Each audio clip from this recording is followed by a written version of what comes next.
Click করুন অ্যাপের bell আইকনে এবং সাবস্ক্রাইব করুন আমাদের অতীত ইতিহাসের সন্ধানে। আমাদের আজকের আলোচনার বিষয়বস্তু ভারতের স্বাধীনতা সংগ্রামের ইতিহাসে নেতাজি ও আজাদ হিন্দ ফৌজের ভূমিকা। ভারতের জাতীয়তাবাদী মুক্তি সংগ্রামের ইতিহাসে নেতাজি সুভাষচন্দ্র বসু এক অবিস্মরণীয় নাম। তার অসামান্য কৃতিত্ব হল ভারতের বাইরে থেকে সশস্ত্র মুক্তিযুদ্ধ পরিচালনার জন্য আজাদ হিন্দ বাহিনী গঠন ও তার অভিযানে নেতৃত্ব প্রদান। তার অবিরাম দেশপ্রেমজনিত ত্যাগ, সাধনা ও স্বাধীনতার জন্য অবিরত সংগ্রাম তাকে ছাত্রনেতা থেকে শেষ পর্যন্ত জনগণ মন অধিনায়কে পরিণত করেছিল। কৈশোরের দিনগুলি থেকেই সুভাষচন্দ্র বসু ছিলেন গভীরভাবে স্বাদেশিকতার আদর্শে উদ্বুদ্ধ। আইসিএস পরীক্ষায় পাশ করেও তিনি মর্যাদাপূর্ণ চাকরিতে যোগদান না করে অসহযোগ আন্দোলনের সময় ভারতের স্বাধীনতা সংগ্রামে অবতীর্ণ হন। অল্প দিনের মধ্যেই একজন বামপন্থী নেতা হিসাবে 1938 খ্রিস্টাব্দে হরিপুরা অধিবেশনে তিনি কংগ্রেস সভাপতি মনোনীত হন। এরপর গান্ধীজির বিরোধিতা সত্ত্বেও সীতারামাইয়াকে পরাজিত করে 1939 খ্রিস্টাব্দে তিনি পুনরায় ত্রিপুরী কংগ্রেসে সভাপতি পদ লাভ করেন, কিন্তু গান্ধীজির সাথে মতবিরোধজনিত কারণে সভাপতি পদ ত্যাগ করে 1939 খ্রিস্টাব্দে ফরওয়ার্ড ব্লক দল গঠন করেন।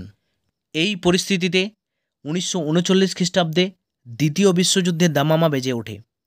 যুদ্ধ পরিস্থিতিতে সুভাষচন্দ্রকে ব্রিটিশ সরকার নজরবন্দি করেন, কিন্তু তাদের চোখে ধুলো দিয়ে 1941 খ্রিস্টাব্দে কাবুলের পথে রাশিয়া হয়ে জার্মানির বার্লিনে পৌঁছান।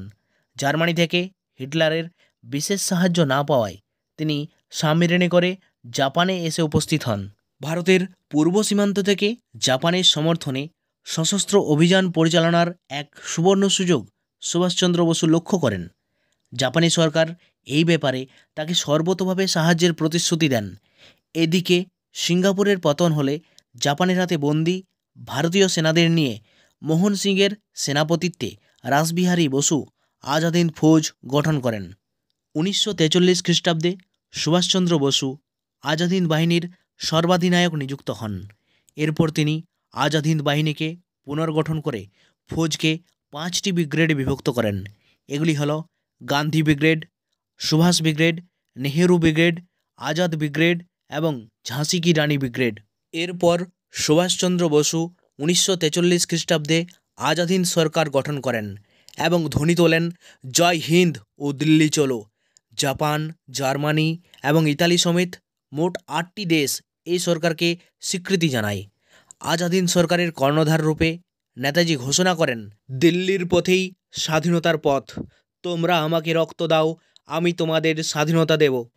ইতিমধ্যে জাপান সরকার আনুষ্ঠানিকভাবে আন্দামান ও নিকোবর দ্বীপপুঞ্জ দুটি নেতাজিকে অর্পণ করলে তিনি এদের নাম রাখেন শহীদ ও স্বরাজ দ্বীপ। 1944 খ্রিস্টাব্দে আজাদি সেনাদল ব্রহ্মদেশ পার হয়ে মণিপুর রাজ্যে প্রবেশ করে কোহিমা দখল করে এবং ইম্ফল অধিকারের জন্য অগ্রসর হয়। এপ্রিল মাসের মধ্যে আজাদি সেনারা 250 কিলোমিটার এলাকা ব্রিটিশ শাসনমুক্ত করতে সক্ষম হয়েছিল, কিন্তু বর্ষার আগমন এবং ইঙ্গো মার্কিন সেনাদের প্রচণ্ড আক্রমণ এছাড়াও পর্যাপ্ত জাপানি সহায়তার অভাবে আজাদ হিন্দ ফৌজ ব্রিটিশের কাছে আত্মসমর্পণে বাধ্য হয়। কিন্তু নেতাজি ধরা না দিয়ে বিমানযোগে মাঞ্চুরিয়া যাওয়ার পথে তাইহুকুর বিমান দুর্ঘটনায় 1945 খ্রিস্টাব্দের আগস্ট মাসে মারা যান বলে কথিত আছে। যাই হোক, আপাত দৃষ্টিতে নিজেদের ঘোষিত লক্ষ্য পূরণে নেতাজি তথা আজাদ হিন্দ বাহিনী ব্যর্থ হলেও ভারতের স্বাধীনতা সংগ্রামের ইতিহাসে এর ফলাফল হয়েছিল সুদূরপ্রসারী। এই সুদূরপ্রসারী ফলাফলের মধ্যেও এর দুটি তাৎক্ষণিক ফলাফল লক্ষ্য করা যায়, যথা 1. আজাদ হিন্দ বাহিনীর বিচারকে কেন্দ্র করে 1945 খ্রিস্টাব্দে ব্যাপক প্রতিবাদী আন্দোলন সংঘটিত হয় এবং 2. 1946 সালে আজাদি সেনাদলের অনুপ্রেরণায় বোম্বাইয়ের তলোয়ার জাহাজে নৌবিদ্রোহ সংঘটিত হয়। আজাদ হিন্দ সরকারের প্রধান নেতাজি ভারতবর্ষের স্বাধীনতার দাবিকে আন্তর্জাতিক সমস্যায় পরিণত করে দিয়েছিলেন। আজাদি সেনাদের বিচার, সেনাদলের পরাক্রম এবং বোম্বাইয়ের নৌবিদ্রোহকে কেন্দ্র করে সংগঠিত জনরোষের দরুন ব্রিটিশ সরকার উপলব্ধি করে যে সেনাবাহিনীর সাহায্যে ভারতীয়দের আর পদদলিত করে রাখা সম্ভব নয়। সুভাষচন্দ্র বসুর কৃতিত্বের মূল্যায়ন প্রসঙ্গে বলা যায়, সুভাষচন্দ্র বসুই ছিলেন ক্ষত্রিয় দেশপ্রেমিকদের রাজাধিরাজ এবং দেশনায়ক। ব্রিটিশ শক্তির উপর নেতাজি এবং আজাদ হিন্দ ফৌজ চূড়ান্ত আঘাত এনে ভারতের স্বাধীনতা সংগ্রামের পথকে সুগম করে তুলেছিলেন। অবশেষে 1946 খ্রিস্টাব্দে ব্রিটিশ প্রধানমন্ত্রী ক্লেমেন্ট এটলি ব্রিটিশ পার্লামেন্টে ভারতের স্বাধীনতা নিয়ে আলোচনার জন্য মন্ত্রী মিশন পাঠাবার কথা ঘোষণা করেন।